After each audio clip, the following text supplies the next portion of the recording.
est à toi. Merci beaucoup. Bonjour, bonsoir à tous et à toutes. Merci d'être encore là pour ce dernier témoignage.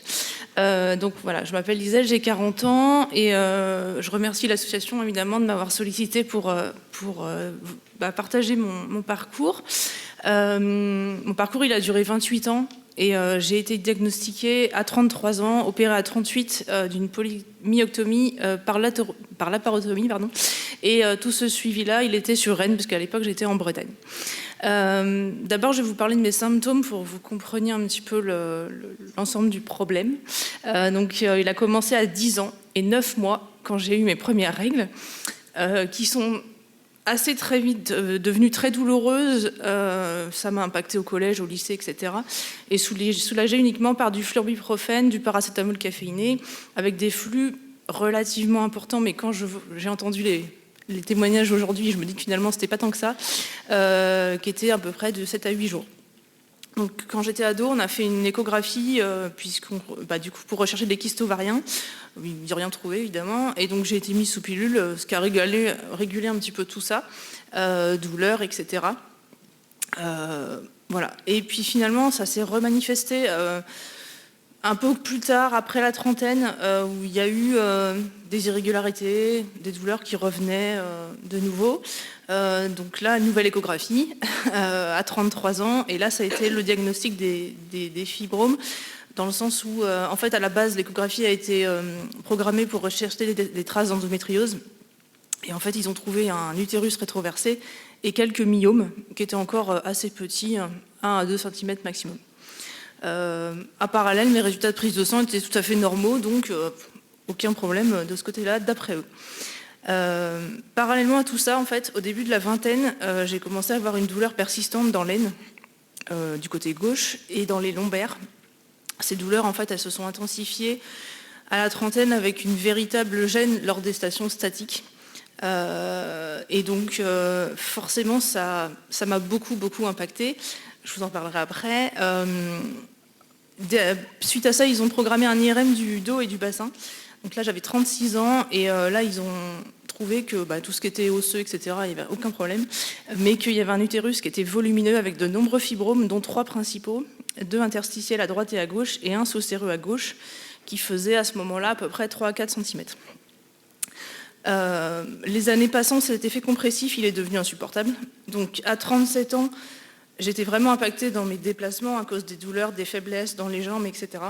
Ça a beaucoup impacté ma vie professionnelle, puisqu'alors j'étais animatrice qualité dans l'agroalimentaire et je ne pouvais pas suivre le rythme, d'une part, et également les contrôles en production qui nécessitaient des stations statiques répétées et dans le froid en plus.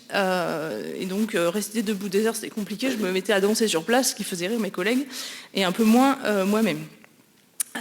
Voilà. Et donc, au bout d'un moment, j'ai vraiment perdu en autonomie, parce qu'en plus, vivant seule, également dans mon quotidien, parce que les courses devenaient un calvaire. J'ai découvert, du coup, des solutions pour y remédier. Et à cette époque-là, on est à peu près au moment du Covid. Donc, les files d'attente vaccinales étaient un véritable enfer.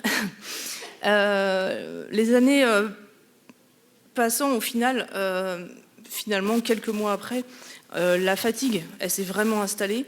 Parce que mes nuits ont fini par être perturbées par une vessie qui n'avait plus trop de capacité. Et donc, je me réveillais 2 à 3 fois par nuit, et donc j'étais extrêmement fatiguée. Ça m'a obligée à faire des siestes le midi pour tenir au boulot l'après-midi. Et puis au final, quand j'ai été arrêtée, à faire aussi des siestes tout l'après-midi. Cet arrêt, il a duré 5 mois et demi en prenant en compte l'opération. Et là, ça ouvre sur mon suivi médical qui va un petit peu donner toute la suite. En fait, dans tout ce parcours, moi, j'ai été suivie par mon médecin traitant, y compris du point de vue gynécologique. Donc, elle m'a prescrit tous les examens nécessaires, échographie, prise de sang, IRM, les traitements, les séances de kiné, d'un côté pour le dos, et de l'autre, les antidouleurs, la pilule, etc. Au moment du diagnostic des premiers myomes, elle m'a prescrit un changement de pilule, donc je suis passée de désogestrel à Optilova. Ce qui a tout réglé, en fait, niveau règles, tout allait bien. Par contre, les douleurs lombaires, elles n'étaient pas réglées du tout. Et puis, quand elle s'est intensifiée, donc elle m'a prescrit le fameux IRM. Et suite à ça, une consultation gynécologue qui, du coup, m'a expliqué qu'elle ne voulait pas opérer parce que je n'avais pas d'enfant. J'avais 36 ans à ce moment-là.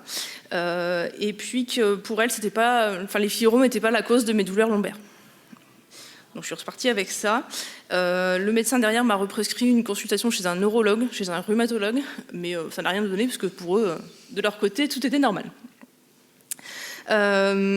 Du coup, de mon propre chef, j'ai décidé de gérer autrement. Donc j'ai consulté un magnétiseur, parce qu'on est désespoir de cause, donc à un moment, on ne sait plus quoi faire, qui a été plus psychologue qu'autre chose, mais qui m'a bien aidée, et surtout une chiropractrice. Et alors là, c'est vraiment celle qui m'a écoutée, et surtout qui a fait le lien direct entre les fibromes et l'état général, en fait, de mon corps, et aussi effectivement psychologique. Et puis, en parallèle, moi, je me suis beaucoup aidée du sport. J'ai eu la chance de le faire jusqu'à à peu près mon arrêt. Mais ça m'a sauvée. J'ai même bravé les interdits pendant le confinement et sorti le vélo. J'étais en pleine campagne, donc j'avais pas trop de risques de contaminer personne. Mais forcément, c'était nécessaire puisque confinement égale plus de kiné, donc du sport. Au final, quand ça a été vraiment compliqué, donc en octobre 2021 à 37 ans, où je me suis retrouvée totalement arrêtée, j'ai consulté plusieurs médecins, j'ai été orientée pour une nouvelle échographie chez un gynécologue qui, lui, m'a proposé directement une hystérectomie sans aucun aménagement. Il m'a juste posé la question une fois, est-ce que vous voulez des enfants? J'ai répondu non, et ça a été direct. Je vous passe les détails de cette consultation qui était absolument atroce. Donc suite à ça, j'ai demandé un deuxième avis. J'ai été orientée du coup dans un autre établissement avec un nouvel IRM avec produit de contraste, et j'ai compris aujourd'hui pourquoi il a fait ça, qui montrait des fibromes qui étaient passés de 3 à 4 à 6, 8 cm. Concrètement, les 3 principaux, c'était à peu près 3 balles de tennis. Voilà, si je vous fais le parallèle. Et donc lui, il m'a proposé une ablation des fibromes avec préservation ovocytaire, que j'ai refusé, mais pour raison personnelle.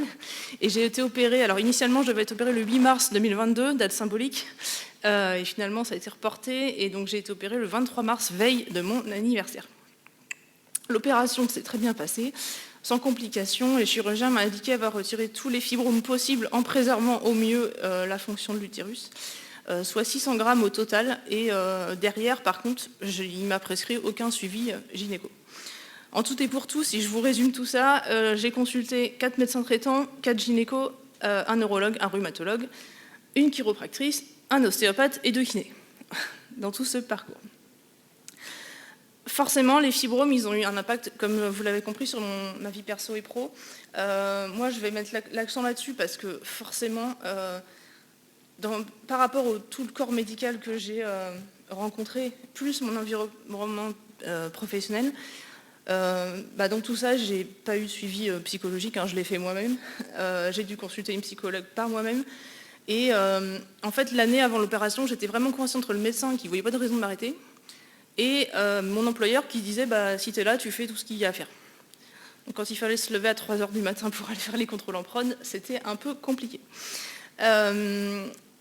Et sans parler, alors évidemment, c'était les médecins que j'ai rencontrés, mais les petites phrases bien senties. Si ça ne va pas mieux dans un mois, je vous mets sous antidépresseur. Ça, j'ai eu le droit. Si vous avez mal au dos, faites du sport. Et puis, au bout d'un moment, j'avais une masse palpable en fait, au niveau abdominal. Ça devait être le transit, alors que j'avais eu bien l'IRM des fibromes qui étaient avérés. Donc, j'en passe et des meilleurs. Et au final, voilà. Et celui qui m'a prescrit l'hystérectomie m'a dit de toute façon, si on ne vous les enlève pas, ça va revenir avant le. Enfin, si on vous enlève que les fibromes, ça reviendra avant les ménopauses, donc autant tout enlever.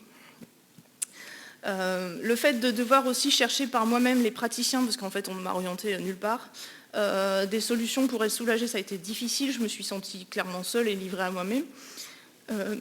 Heureusement, dans mon malheur, j'ai eu la chance de trouver des bons praticiens, notamment en médecine alternative.